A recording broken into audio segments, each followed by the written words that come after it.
Hello sa mga Aries. Aries, this is for you.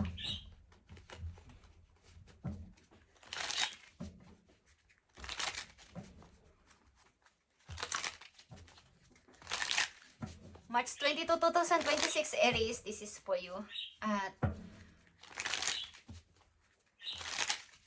mahalagang malaman mo to today. Okay, Aries.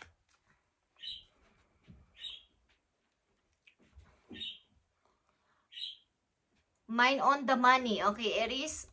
In the future, finances is dapat mong pag-ukulan ng pansin. Okay, sa mga Aries. Mind on the money. Ang ilan sa inyo ay nakapokus sa money o sa inyong kinabukasan sa future. Nag-iipon or balak niyo pa ng mapalaki ang inyong ipon o ang inyong trabaho, mas naghahanap pa kayo ng mas maganda or madagdagan pa ang inyong trabaho, okay? Sa mga Aries na nandito is iniisip nyo ang inyong future kung kayo ay may maiipon na money o lalaki pa ang inyong pera sa future, okay? Sa paparating ninyong mga taon-taon pa. Okay, Aries, tingnan natin ang inyong mga message dito. Okay, yeah, Aries. This is your energy, the Fool is here. Talagang nakatingin ka sa patutunguhan mo sa future. Yung bagong Aries, bagong ako, kahit magsimula ako sa umpisa, ano kaya ang mas maganda?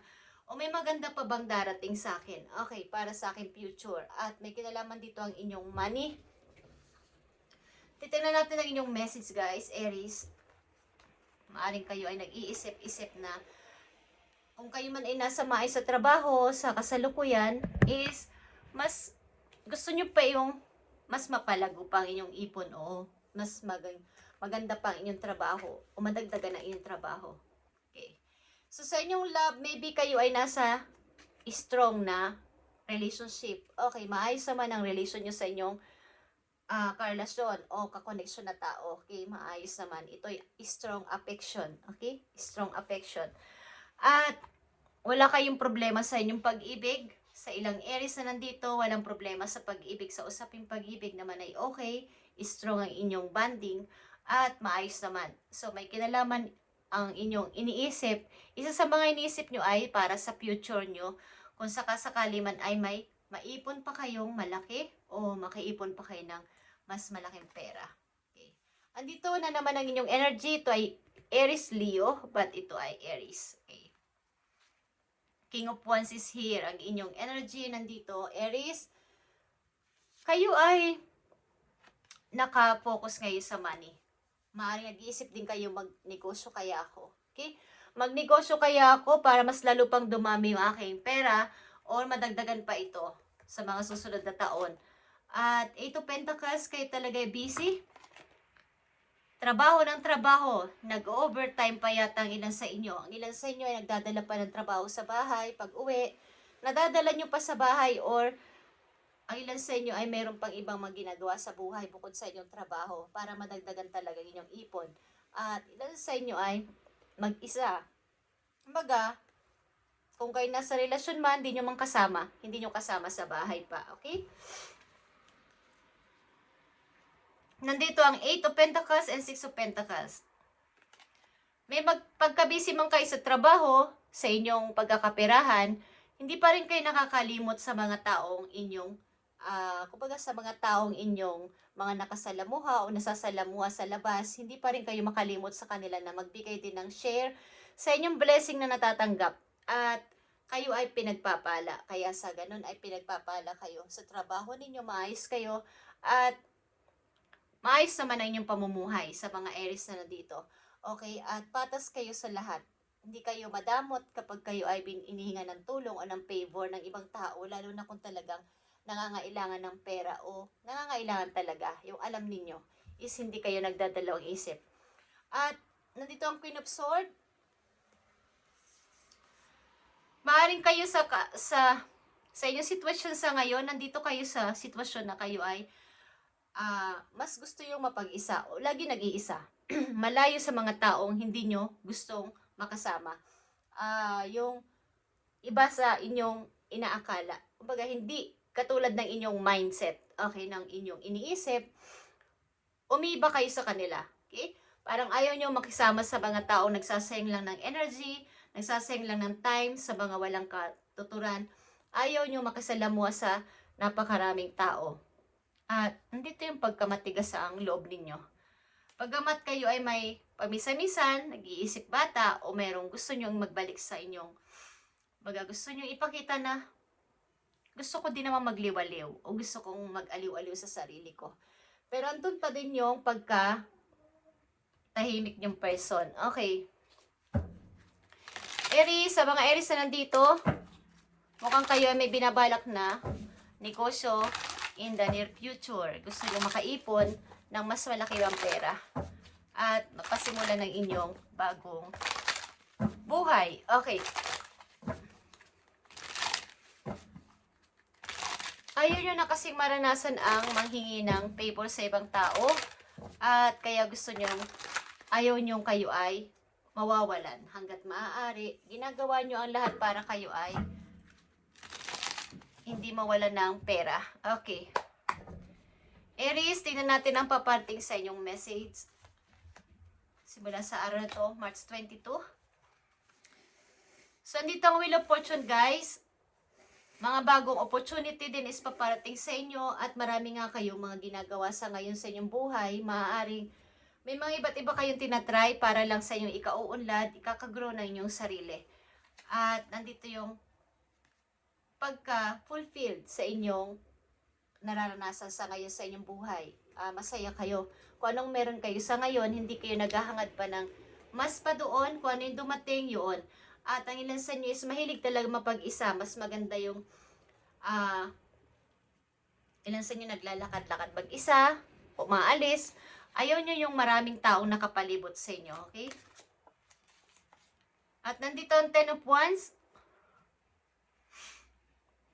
Madalas kayo mag-isa talaga sa mga Aries na nandito at maaaring kahit sa pagkain, lagi kayo mag-isa, ilan sa inyo.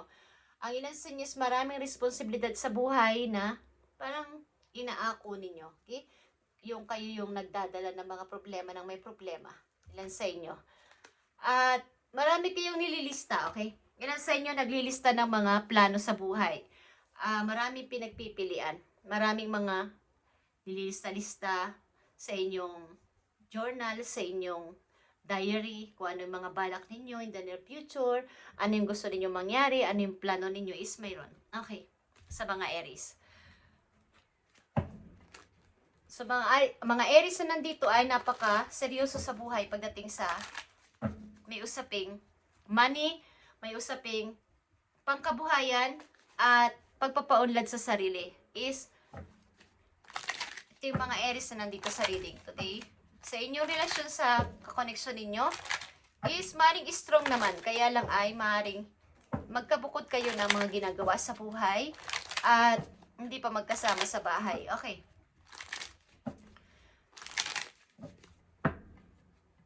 Para sa mga Aries ito, March 22, 2026. So Aries, bagamat ganito yung mga kaisipan mo sa ngayon at sa iyong mind, yan ang inyong mga plano, is slow down and take your time. Guys, there is no need to rush. Everything, you are already doing your part. Trust that what belongs in your life is already making its way towards you in divine timing. Lahat ito, mga iniisip mo na to, pinaplano mo na to, ay mangyayari sa tamang timing ni God, sa tamang oras, sa tamang pagpaprocess niya para sa'yo. Kaya wag kang masyadong mag-rush. I-enjoy mo lang yung nangyayari sa'yo sa ngayon. Maging masaya, wag palagi mag-isa, Aries. Mag-enjoy pa minsan-minsan. Wag palaging, minsan nakakalimutan nyo ng mga special event din sa buhay ninyo. Kahit katulad ngayon, ang mga Aries, seasons nyo na, okay? Magbe-birthday na ang mga Aries. So, kayo ay mag-enjoy, i-date nyo ang inyong sarili kahit wala kayong ka-date sa literal. Ibigyan nyo ng gift o ng regalo ang inyong sarili. Kumain kayo sa labas, kahit mag-isa, ng masarap at gusto nyong kainin. Okay, huwag kayong masyadong mag-rush dito sa lahat ng inyong mga pinaplano na to sapagkat ito ay ibibigay ni God sa inyong sa tamang panahon. Trust the wait. Okay, you are being prepared for your blessings, Aries. In order to receive, you have to be ready to receive. pag ito ay ibibigay na sa iyo ni God, i-receive mo ng dalawang kamay mo. Okay? Things you are going through now are not random. Trust the flow of the universe. Okay? Ito ay pinaprocess doon ni God kung kailan at saan at anong time, anong araw, sinong kasama mo sa buhay mo, yun ay nakaplano. Guys, okay? Hindi dapat ipagpilitan na bukas na, ngayon na. So, may mga plano ang mga Aries na nandito at ito ibibigay sa inyo ni God sa tamang timing, tamang panahon at maaring sa tamang tao na inyong kasama sa buhay. Okay? Sapagkat kayo ay mapanalingin na tao, okay? Palagi nagpipray, lagi nagwi-wish. Okay, Aries.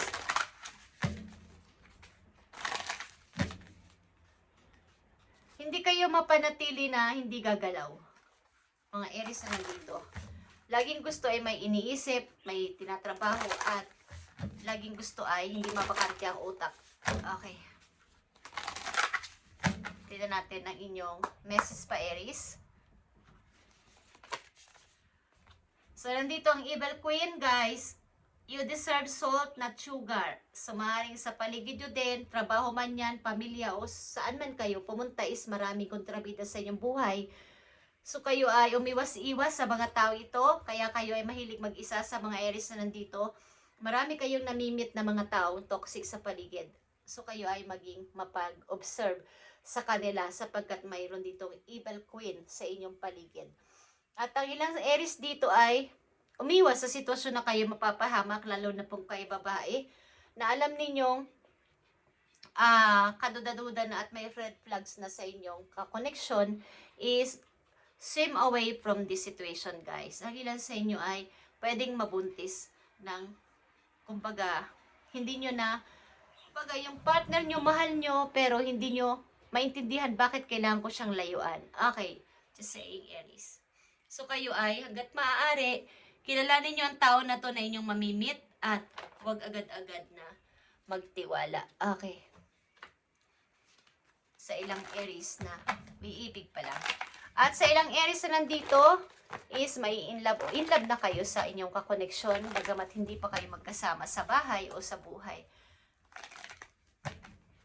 Last message for you, Aries, ngayong March 22, 2026.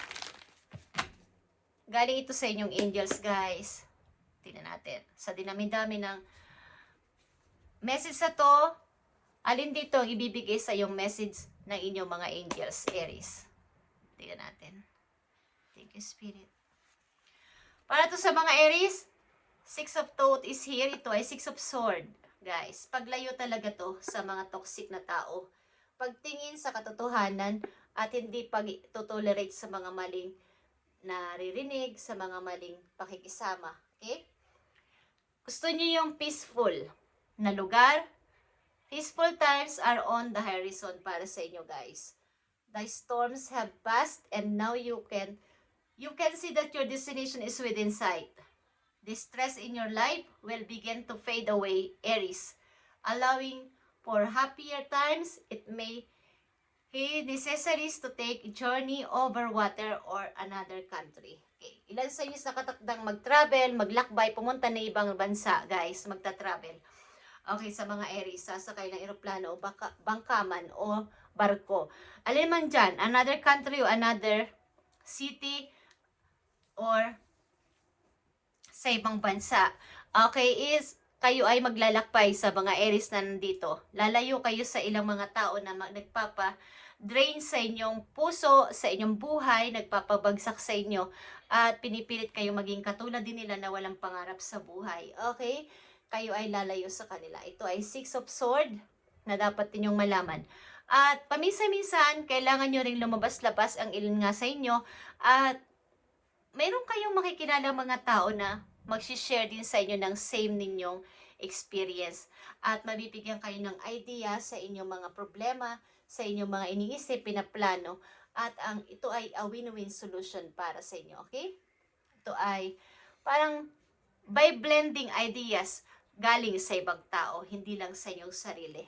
Kayo man ay mga magagandang idea na naiisip, pero kung pag sasamahin ang ilang idea ng mga taong inyong mapupulutan ng bawa advice, is mas maganda guys. Okay? Hindi yung sarili lang. So, start by focusing on the aspect that everyone agrees upon, and then open your mind to ang compromise in working together. Maaring kayo ngay may balak magnegosyo. So, kayo ay makipag-connect sa ibang tao para sa iba't ibang ideas na inyong mapupulot. At ito ay magbi-blend or something magko-collab kayo, okay? Aries, thank you and God bless.